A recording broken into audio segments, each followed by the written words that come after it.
Hello, PSC perfect സ്റ്റഡിയുടെ പുതിയൊരു വീഡിയോയിലേക്ക് എല്ലാവർക്കും സ്വാഗതം. അപ്പോൾ ഇന്നത്തെ വീഡിയോ എന്ന് പറയുന്നത് നമ്മൾ ഇംഗ്ലീഷിൻ്റെ പ്രധാനപ്പെട്ട ടിപ്സ് ആൻഡ് ട്രിക്സ് ആണ് കേട്ടോ. അപ്പോൾ നേരത്തെ ഞാൻ 2 വീഡിയോ ഇട്ടിട്ടുണ്ടായിരുന്നു. നമുക്ക് ഇംഗ്ലീഷിൻ്റെ പല ക്വസ്റ്റ്യൻസും അറിയത്തില്ലെന്ന് വിചാരിക്കും. എല്ലാവരും വിചാരിക്കും എനിക്ക് ഇംഗ്ലീഷ് ഗ്രാമർ അറിയത്തില്ല, അതുകൊണ്ട് നമുക്ക് എന്താ പറയുന്നത് പാടായിരിക്കും. കൂടുതലും കാര്യങ്ങൾ എന്താണെന്നറിയാമോ, നമുക്ക് ഈ കോമ്പറ്റേറ്റീവ് എക്സാമിൽ ചെറിയ ചെറിയ ട്രിക്കുകൾ അല്ലെങ്കിൽ ടിപ്സുകൾ കാണും. നമുക്ക് ആൻസറിലോട്ട് എത്താൻ വേണ്ടിയിട്ട് ചെറിയ ടിപ്സ് കാണും. പെട്ടെന്ന് നമുക്ക് ഒരുപാട് ഗ്രാമർ നോക്കാതെ തന്നെ 1 സെക്കൻഡ് കൊണ്ട് അല്ലെങ്കിൽ 2 സെക്കൻഡ് കൊണ്ട് തന്നെ നമുക്ക് ആൻസർ കിട്ടാനായിട്ട് ഒരുപാട് ട്രിക്സ് ഉണ്ട്. അപ്പോൾ ആ ട്രിക്സൊക്കെ പഠിച്ചു കഴിഞ്ഞാൽ കൂടുതൽ ക്വസ്റ്റ്യൻസ് നമുക്ക് ഈസി ആയിട്ട് ആൻസറിലോട്ട് എത്താൻ പറ്റും. വീഡിയോയിലേക്ക് പോകുന്നതിന് മുമ്പ് നിങ്ങൾ ആദ്യമായിട്ടാണ് ചാനൽ കാണുന്നതെങ്കിൽ ഒന്ന് സബ്സ്ക്രൈബ് ചെയ്തേക്കണേ, തൊട്ടടുത്തുള്ള ബെല്ലൈക്കൺ കൂടെ എനേബിൾ ചെയ്തേക്കണം കേട്ടോ. ഫസ്റ്റ് ക്വസ്റ്റ്യനിലോട്ട് പോവാം. My friend Rahul is junior dash Arun. My friend Rahul is junior dash Arun. Options തന്നിട്ടുണ്ട്. With, than, as, to. With, than, as, to. ഇതാണ് ഓപ്ഷൻസ് എന്ന് പറയുന്നത്. അപ്പോൾ ആൻസർ അറിയാവുന്നവർ പെട്ടെന്നൊന്ന് കമൻറ്റ് ചെയ്തേക്കണം, എന്നിട്ട് നമുക്ക് ആൻസർ പറയാം കേട്ടോ. അപ്പോൾ ഇത് കൂടുതൽ എപ്പോഴും നമുക്ക് ക്വസ്റ്റ്യൻ പേപ്പറിൽ വരുന്ന ഒരു മോഡലാണ് ഈ ഒരു ക്വസ്റ്റ്യൻ എന്ന് പറയുന്നത്. അപ്പോൾ ഇതിൻ്റെ പ്രത്യേകത എന്താ? ഇതിലൊരു വേർഡ് കണ്ടു കഴിഞ്ഞാൽ നമുക്ക് അടുത്തത് എന്താണ് വരുന്നതെന്ന് നമുക്ക് പെട്ടെന്ന് ഐഡൻറ്റിഫൈ ചെയ്യാനായിട്ട് പറ്റും. My friend Rahul is junior dash Arun. അപ്പോൾ ഈ ഒരു സെൻറ്റൻസിൽ ഒരു വേർഡ് വന്നിട്ടുണ്ട്, ജൂനിയർ എന്നൊരു വേർഡ് വന്നിട്ടുണ്ട്. അത് കഴിഞ്ഞിട്ട് ഡാഷ് ആണ് അല്ലേ. അപ്പോൾ ഓർത്തേക്കണം, junior, superior, inferior, senior, anterior, posterior, prior, preferable, elder, ഇതൊക്കെ വന്നു കഴിഞ്ഞാൽ പിന്നെ വരുന്നത് ടു ആയിരിക്കും. ഏതൊക്കെയാ? Junior, superior, inferior, senior, anterior, posterior, prior, prefer, elder, ഇതെല്ലാം വന്നു കഴിഞ്ഞിട്ട് പിന്നെ വരുന്ന ഡാഷിൽ ദാൻ അല്ല വരുന്നത്, ടു ആയിരിക്കും കേട്ടോ. അപ്പോൾ my friend Rahul is junior to Arun. Same തന്നെ നമുക്ക് അടുത്തൊരു ക്വസ്റ്റ്യൻ നോക്കാം. He is elder dash me. He is elder dash me. Options വന്നേക്കുന്നത് ദാൻ, വിത്ത്, ടു. അപ്പോൾ നേരത്തെ നമ്മൾ പറഞ്ഞിട്ടുണ്ടായിരുന്നു, പറഞ്ഞ വാക്കുകളിൽ ഏതൊക്കെയാണ് ഉള്ളത്? Superior, inferior, junior, senior, anterior, posterior, prior, prefer, elder. ഇത്രയും വന്നു കഴിഞ്ഞാൽ എന്താ വരുന്നത്? അടുത്തത് വരുന്നത് ടു ആയിരിക്കും. അപ്പോൾ എന്താ ഇവിടെ എൽഡർ വന്നിട്ടുണ്ടല്ലോ, he is elder dash me. Elder വന്നിട്ടുള്ളത് കൊണ്ട് തന്നെ ആൻസർ വരുന്നത് he is elder to me. അടുത്ത question. Arjun is dash than any other boy in the class. Options bright, brighter, brightest, none of these. Arjun is dash than any other boy in the class. അപ്പോൾ നമുക്ക് answer എങ്ങനെയാണ് വരുന്നതെന്ന് നോക്കാം. Arjun is dash than any other boy in the class. അപ്പോൾ ഇതിനകത്തെ hint എന്ന് പറയുന്നത് dash കഴിഞ്ഞിട്ട് ദാൻ എനി അതർ എന്നുള്ളൊരു വേർഡ് വന്നിട്ടുണ്ട്. ദാൻ എനി അതർ എന്ന് വന്നിട്ടുണ്ട്. ഈ ദാൻ എനി അതർ വന്നിരിക്കുന്നതിനാൽ അതിന് ശേഷം അല്ലേ, നമ്മുടെ ഡാഷിന് ശേഷം ദാൻ എനി അതർ വന്നിട്ടുണ്ട്. അപ്പോൾ അതുകൊണ്ട് തന്നെ തൊട്ട് മുമ്പ് കമ്പാരേറ്റീവ് ഫോം ആയിരിക്കണം ഉപയോഗിക്കേണ്ടത്. കമ്പാരേറ്റീവ് ഫോം ആയിരിക്കണം ഉപയോഗിക്കേണ്ടത് കേട്ടോ. അപ്പോൾ ആൻസർ എന്താ വരുന്നത്? Arjun is brighter than any other boy in the class. അടുത്ത ക്വസ്റ്റ്യൻ നോക്കാം. It has been the dash day in Delhi for 25 years. It has been the dash day in Delhi for 25 years. Options നോക്കിക്കേ. Hot, hotter, much hot, hottest. Hot, hotter, much hot, hottest. അപ്പോൾ ഇതിൻ്റെ answer എന്തായിരിക്കും വരുന്നത്? നമുക്ക് നോക്കിക്കേ. It has been the dash എന്നാണ് കൊടുത്തേക്കുന്നത് അല്ലേ. ഡാഷിന് മുമ്പ് ദാ ഉണ്ട്. അപ്പോൾ ദാ വന്നിരിക്കുന്നതിനാൽ പിന്നെ എന്താ വരുന്നത്? സൂപ്പർലേറ്റീവ് ഫോം മാത്രമേ വരത്തുള്ളൂ. അപ്പോൾ എന്താ ആൻസർ വരുന്നത്? It has been the hottest day in Delhi for 25 years. അടുത്ത ക്വസ്റ്റ്യൻ നോക്കാം. Everybody dash a workbook. Everybody dash a workbook. Options has ആണോ ഹാവ് ആണോ വരുന്നത്? Everybody dash a workbook. അപ്പോൾ ഇതിൻ്റെ ആൻസർ നമുക്ക് നോക്കാം.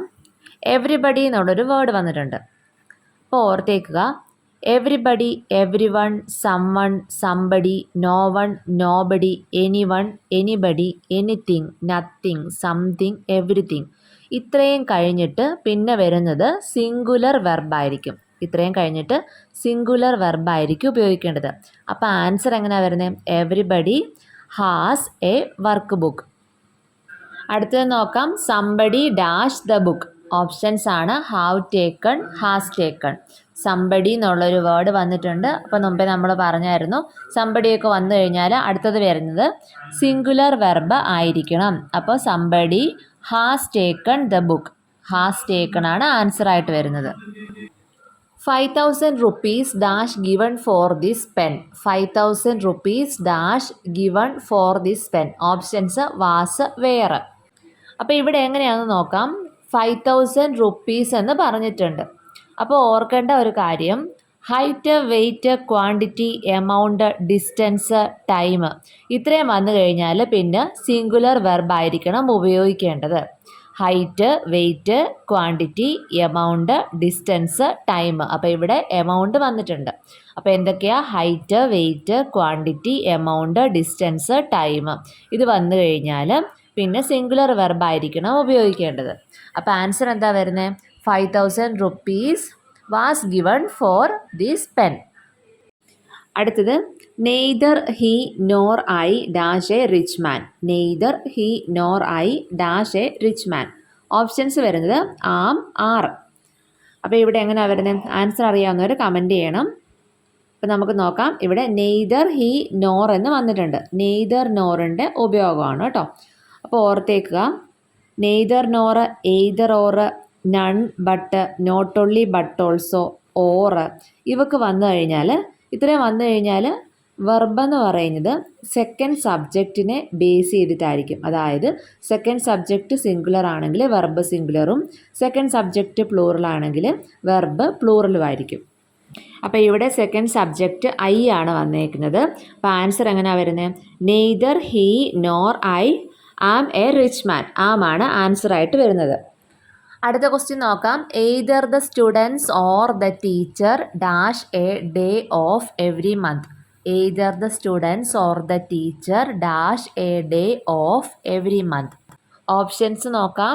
Take, takes, take, takes.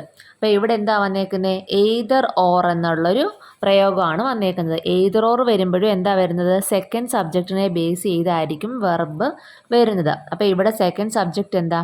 Either the students or the teacher. ഇപ്പോൾ ടീച്ചർ എന്നുള്ളതാണ് സെക്കൻഡ് സബ്ജക്റ്റ് വരുന്നത്.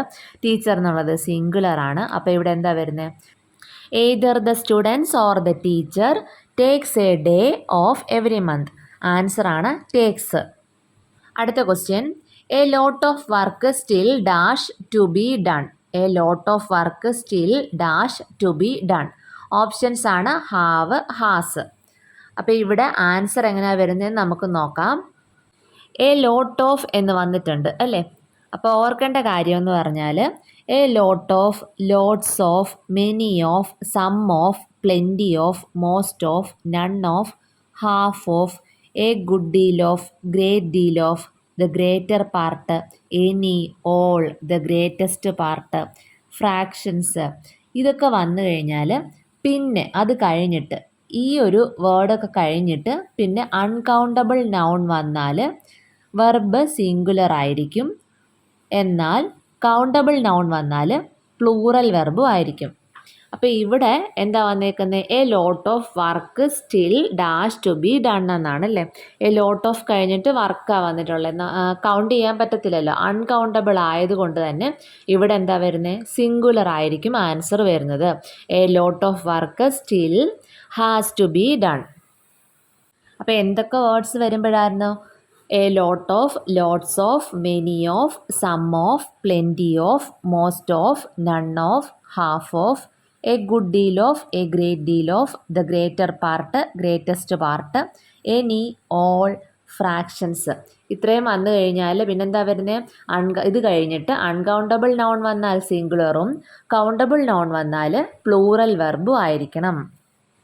അടുത്ത് നോക്കാം. The greater part of the mangoes dash bad. The greater part of the mangoes dash bad. Options ആണ് ആറ്, is. അപ്പോൾ ഇവിടെ എന്താ വന്നേക്കുന്നത്? ദ ഗ്രേറ്റർ പാർട്ട് വന്നിട്ടുണ്ട്. മാംഗോസ് ആണ് വന്നേക്കുന്നത്. മാംഗോസ് എന്ന് പറയുന്നത് കൗണ്ടബിൾ ആണ്. കൗണ്ടബിൾ വന്നു കഴിഞ്ഞാൽ വെർബ് എന്താ വരുന്നത്? പ്ലൂറൽ ആയിരിക്കണം വരുന്നത്. The greater part of the mangoes R bad. അടുത്ത ചോദ്യം. The students rather than shop keeper dash responsible for the trouble. The students rather than shopkeeper dash responsible for the trouble. Options ആണ് was, were. അപ്പോൾ ഇവിടെ answer എങ്ങനെയാണ് വരുന്നതെന്ന് നോക്കാം. The students rather than shopkeeper. അപ്പോൾ ഇതിൽ rather than എന്ന് പറഞ്ഞൊരു വേർഡ് വന്നിട്ടുണ്ട്. അപ്പോൾ ഓർക്കേണ്ട ഹിൻ്റ് എന്ന് പറയുന്നത് with, along with, together with, as well as, besides, in addition to, rather than, as much as, accompanied by, in the company of, no less than, none the less, including, followed by, excluding. ഇത്രയും വന്നു കഴിഞ്ഞാൽ ഈ വാക്കുകളിൽ ഏതെങ്കിലും ഉണ്ടെങ്കിൽ verb എന്ന് പറയുന്നത് ആദ്യ സബ്ജക്റ്റിനെ ബേസ് ചെയ്ത് ആയിരിക്കണം. ഇത്രയും വാക്കുകളിൽ ഏതെങ്കിലും ഒരെണ്ണം ഉണ്ടെങ്കിൽ വെർബ് ആദ്യ സബ്ജക്റ്റിനെ ബേസ് ചെയ്ത് ആയിരിക്കണം. അപ്പോൾ ഇവിടെ ആദ്യ സബ്ജക്റ്റ് ഏതാ? ദ സ്റ്റുഡൻസ് എന്ന് പറയുന്നതാണ് ഫസ്റ്റ് സബ്ജക്റ്റ് എന്ന് പറയുന്നത്. അപ്പോൾ സ്റ്റുഡൻസ് പ്ലൂറൽ ആയതുകൊണ്ട് തന്നെ വെർബ് ഏതാ വരേണ്ടത്? Were. The students rather than shopkeeper were responsible for the trouble. അടുത്ത ക്വസ്റ്റ്യൻ നോക്കാം. Walking dash a good exercise. Walking dash a good exercise. ഓപ്ഷനാണ് ഈസ്, ആറ്. ഈസ്, ആറ് ഏതായിരിക്കും വരുന്നത്? Walking dash a good exercise. അപ്പോൾ ഇവിടെ ശ്രദ്ധിക്കേണ്ട കാര്യം എന്ന് പറഞ്ഞാൽ വോക്കിംഗ് എന്നാണ് തുടങ്ങിയേക്കുന്നത്. വോക്കിംഗ് എന്ന് പറയുന്നത് എന്താ? ഒരു ജെറണ്ടാണ് അല്ലേ? ജെറണ്ട് എന്ന് പറയുന്നത് വെർബിൻ്റെ ING ഫോമാണ്. ING ഫോം വരുന്നതിനാണ് ജെറണ്ട് എന്ന് പറയുന്നത്. അപ്പോൾ ജെറണ്ടിൽ തുടങ്ങുന്ന ഒരു വേർഡ് സബ്ജക്റ്റായിട്ട് വരികയാണെങ്കിൽ പിന്നെ എഴുതുന്ന വെർബ് എന്ന് പറയുന്നത് സിംഗുലർ ആയിരിക്കും, ഏകവചനം ആയിരിക്കും. ജെറണ്ടിൽ തുടങ്ങുന്ന വേർഡ് ഒരു സബ്ജക്റ്റായിട്ട് വരികയാണെങ്കിൽ പിന്നെ എഴുതുന്ന വെർബ് എന്ന് പറയുന്നത് സിംഗുലർ ആയിരിക്കും. അപ്പോൾ ആൻസർ എന്താ? Walking is A good exercise. നമുക്ക് കുറച്ച് ഓപ്പോസിറ്റ്സ് നോക്കാം. ഓപ്പോസിറ്റ് ഒക്കെ എന്ന് പറഞ്ഞാൽ നമ്മൾ ഡെയിലി ബേസിസിൽ പഠിച്ചു പോയെങ്കിൽ മാത്രമേ പറ്റത്തുള്ളൂ. അല്ല ഒരുമിച്ച് നമ്മൾ ഒരു ദിവസം കൊണ്ട് കുറേയേറെ പഠിച്ചു കളയാമെന്ന് വിചാരിച്ചു കഴിഞ്ഞാൽ നമുക്ക് ഓർമ്മ നിൽക്കത്തില്ല. വൊക്കാബുലറി എല്ലാം അങ്ങനെയാണ്. ഓപ്പോസിറ്റ്, അതേപോലെ തന്നെ സിനോണിം, പിന്നെ വൺ വേർഡ്, അങ്ങനെയുള്ള കുറേ ഉണ്ടല്ലോ, ഫ്രേസൽ, വെർബ്. ഇതെല്ലാം നമ്മൾ കുറേശ്ശെ പഠിച്ച് പോയെങ്കിൽ മാത്രമേ നമുക്ക് ഓർമ്മ നിൽക്കത്തുള്ളൂ. അപ്പോൾ നമ്മൾ ഇതിനകത്ത് കുറച്ച് ഓപ്പോസിറ്റ്സ് നോക്കുന്നുണ്ട്. അപ്പോൾ അതൊന്ന് നോക്കാം. ഇതൊക്കെ റിപ്പീറ്റ് പ്രീവിയസ് ചോദിച്ചിട്ടുള്ള ഓപ്പോസിറ്റ്സ് ആണ് കേട്ടോ. Acquit, convict, deficit, surplus. Deficit എന്ന് പറയുന്നത് surplus. Jubilant, depressed. Nadir, zenith. Abolish, continue. Abstain, indulge. Barbarian, civilised. Adversity, prosperity. Bold, timid.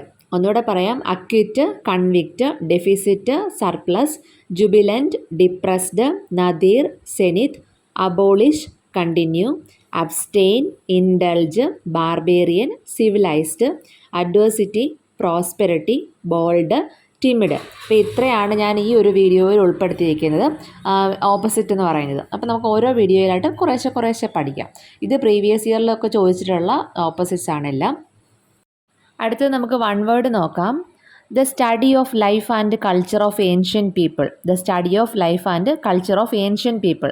One വേർഡാണ്. Archaeology. The study of life and culture of ancient people. One വേർഡാണ് archaeology. Artificial tank for keeping live fish or plants. Artificial tank for keeping live fish or plants. One വേർഡാണ് aquarium. One who has love and regard for others. One who has love and regard for others. One word ആണ് altruist.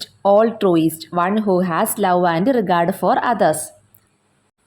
Life story written on oneself. One word ആണ് autobiography. Life story written on oneself. A government dominated by officials. One word ആണ് bureaucracy. A government dominated by officials. One word ആണ് bureaucracy. Concluding part of a literary work. One word ആണ് epilogue. Concluding part of a literary work. One word ആണ് epilogue. Inscription on a tomb about the person buried. One word ആണ് epitaph. Inscription on a tomb about the person buried. One വേർഡാണ് epitaph. Epilogue എപ്പിറ്റാഫും കൂടെ തമ്മിൽ തിരിഞ്ഞു പോകരുത്, മിക്കവാറും അങ്ങനെ ചോദിക്കാറുണ്ടായിരുന്നു.